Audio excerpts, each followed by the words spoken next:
If you have a website, you will probably have seen online that some websites have a little padlock in the address bar. So this video is about SSL certificates and why you should really have one for your website. Why do you need to know about it and what actually is an SSL certificate? It's actually just a bit of software that should be installed on your web server where your website is hosted. So let's look at the different reasons why you should have an SSL certificate for your website. First of all, you're letting your website visitors know that you really care about the data that they send through the website. For example, when somebody sends you an email inquiry, or if somebody orders a product through your website, they will enter their personal details into a form, such as their name and address, and sometimes even their birthday. And that's really critical that these data are encrypted when they are sent and transmitted to you. An SSL certificate and the display of the padlock also makes your website way more trustworthy to your website visitors. And another hugely important aspect of an SSL certificate is that Google really prefers websites with an SSL certificate. If your website has an SSL certificate, chances are that your website is displayed in the search results higher than possibly a competitor that doesn't have one. There are different types of certificates, but we only need to know for this little guide that there are free certificates and paid certificates.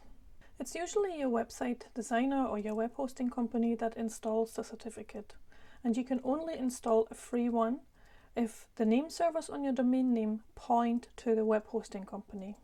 It says it's free, but the person who installs the certificate might still charge an admin fee, but there is no ongoing fees after the free certificate has been installed. You may need to buy a certificate if the name servers are not pointing to the hosting company, and they normally cost around £50 per year. Once the certificate's been installed, it will show the padlock beside your domain name in the browser's address bar, and then your web page address will change from HTTP to HTTPS. This all sounded relatively straightforward, but if you need to buy a certificate, there is one more thing you need to do.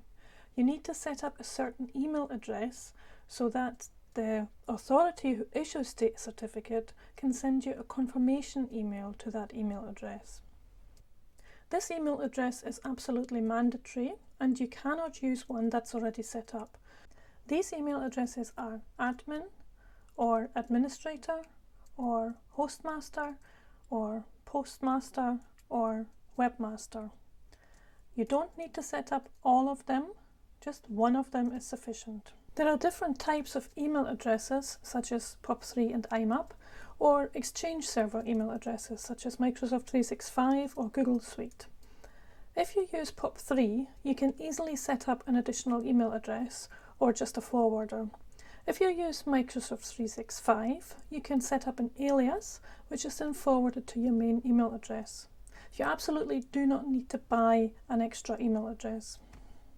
Once the email address is set up and you have purchased the certificate, usually you will receive an email within about 10 minutes that contains a link that allows you to confirm your domain name ownership.